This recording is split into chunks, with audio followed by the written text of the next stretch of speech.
Hello, welcome to Flower Juice. My name's John McDonald, and today we're going to make a simple arrangement that might be ideal for a garden party or for a wedding. And it's really using this stand that I found in one of the kind of home decor shops. So it's not an expensive stand, it's quite cheap. It's the type of thing you could use for an event and then put it in the garden or have it in the house.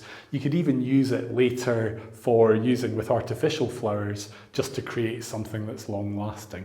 But what we're going to do is we're going to add some flowers to this and just make a fun, pretty stand of flowers that would be ideal going beside a cake or for a simple occasion. So I'm going to sit it down a little bit just so that it's a little bit easier for you to see. And I am going to use wet foam for this. Now, because I'm thinking this is really something that you would use for a party or for a function, we're not going to worry about a container particularly. We're just going to put the Oasis in as it is, or just put the foam in as it is. And if you were able to make this really at short notice, I wouldn't even bother making it with floral foam. I would just use, just tie bunches on, just make it with your hands and then tie it on. So the great thing about this framework that we've got here is that it's quite see-through. So we can actually come in from behind with foliage, and we can come in from lots of different angles. So the only thing I'm being careful of is that I don't go right through the piece of foam. We want it still to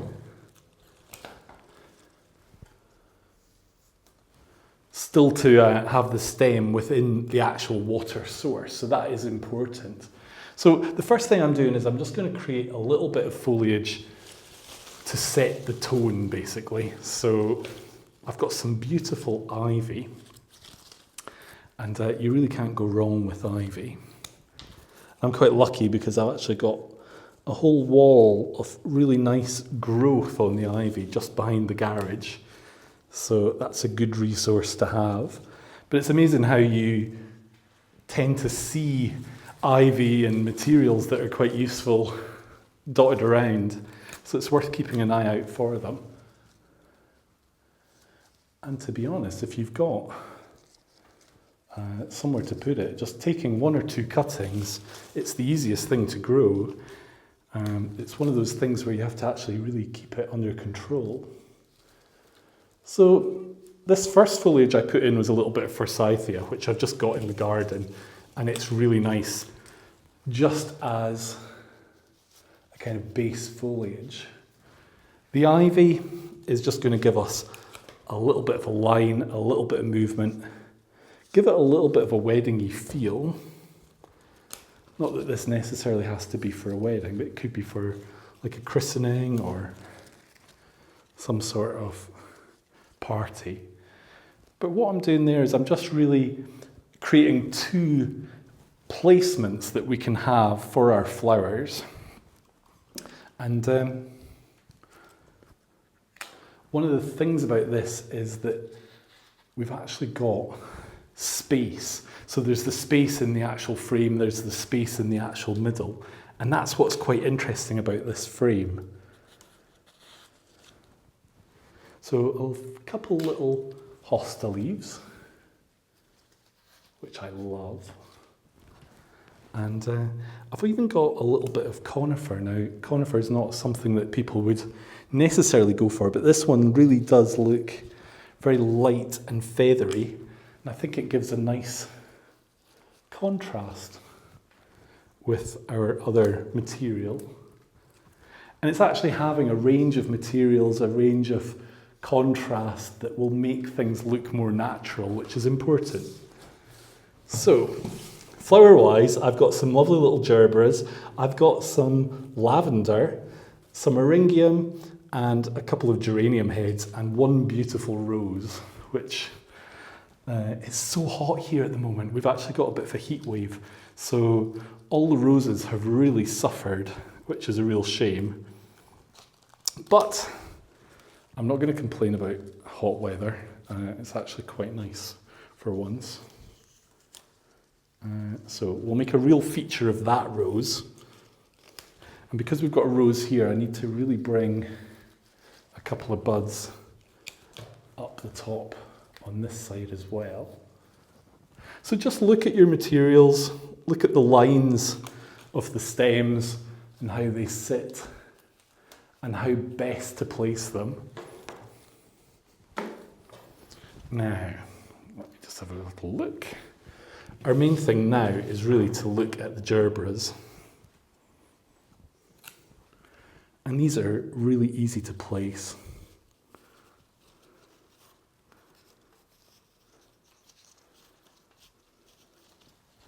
I want to put one or two just kind of looking backwards, because this could really be seen from all round, which would be quite nice.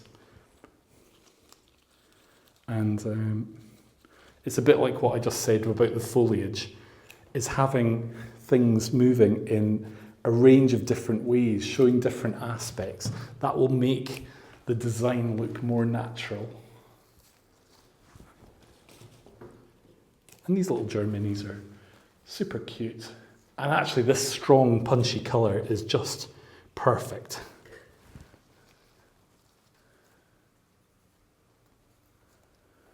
So this could be made in advance because we have used the floral foam. But to be honest, it's so easy to make that really you could make it very close to when you actually need it would be good. So it just depends where you are, it depends how hot it is. But as you can see, we've created two placements, and now bringing in that colour really is making a bit of impact there as well. So the next thing I'm going to add is the eryngium. Now this looks super spiky, but it's really not. And again, it's going to be nice for just giving us a contrast in texture, a little bit of interest. And if you were doing something with a Scottishy theme, then really the eryngium is the ideal flower. The actual real thistle is not a commercial flower. It is really cruel. I used to work in a hotel in a florist, and they had golf courses, and around the golf courses behind us there was about 15-foot wide barrier of Scottish thistles, and that just stopped anyone jumping the fence and thinking they could just come in and get on the actual golf course, which is a good thing. So yeah, they work very well as a security measure. So I'm also going to put in our little geranium flower. Again, they're kind of suffering a little bit from the heat, which is not so good.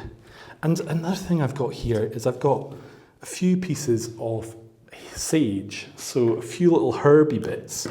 And bringing in something like a herb is really going to give you a nice perfume, a nice scent, and really people will notice because you've handled the material, the scent will be released, and it will really bring a lot of interest to a fun design like this.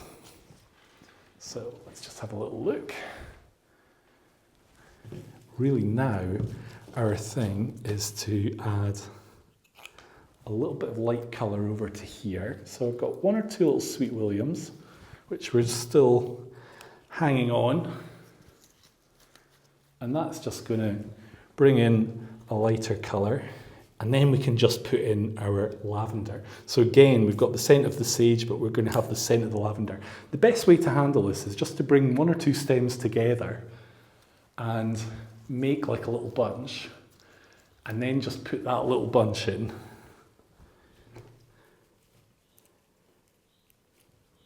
So rather than worrying about putting in little individual stems, just do 3-4 stems at a time, and you'll get more impact, you'll be able to work faster, and the effect is basically the same. You can see that there. This is really nice lavender actually. It's got quite nice long stems.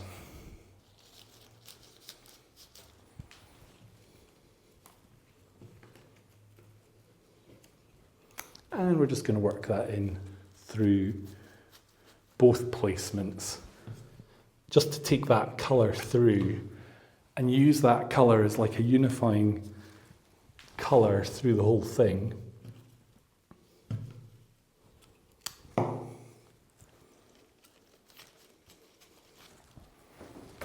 So you can see the sweat, it's unbelievable. Today we've got about 34 degrees, 35 degrees centigrade, so it's quite warm.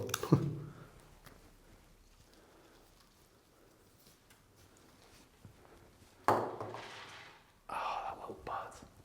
That's a shame. I have the most beautiful roses in the garden growing over a trellis, and I should really have cut some yesterday. Would have been a good idea, and let them have a drink overnight, because today the sun got up really early and they've just suffered quite a lot. Now, yeah, there we go. Another little bit of sage that we can just bring in back here or under here. So just keep an eye out for any little gaps. You don't really want any little gaps. Now, I do have palm, but to be honest, I think if we add the palm, it's not in keeping with our garden kind of feel. I think it's better, maybe one. But it is a different style of material, so I don't think you want it to be dominant in any way.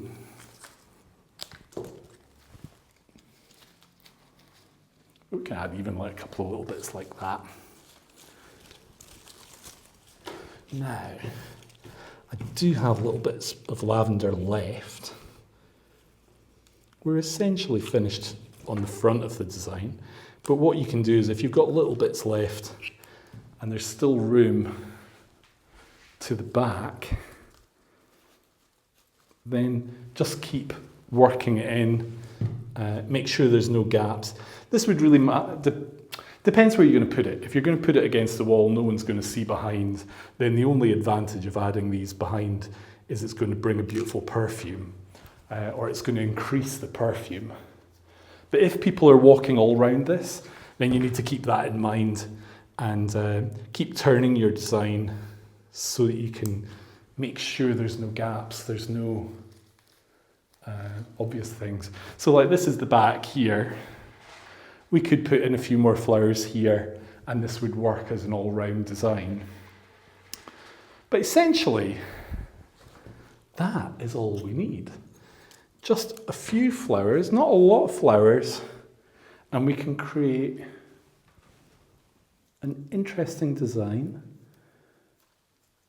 that has a really nice light garden feel, which would be ideal for an informal summer party, ideal to go beside a cake or for a children's party, a blessing or a simple wedding. So keep an eye out for stands like this because they really are ideal for using with flowers, great for events, but good to have for other occasions as well. So I hope you've enjoyed watching today's video. If you have, click here to subscribe, and we look forward to seeing you again for our next design.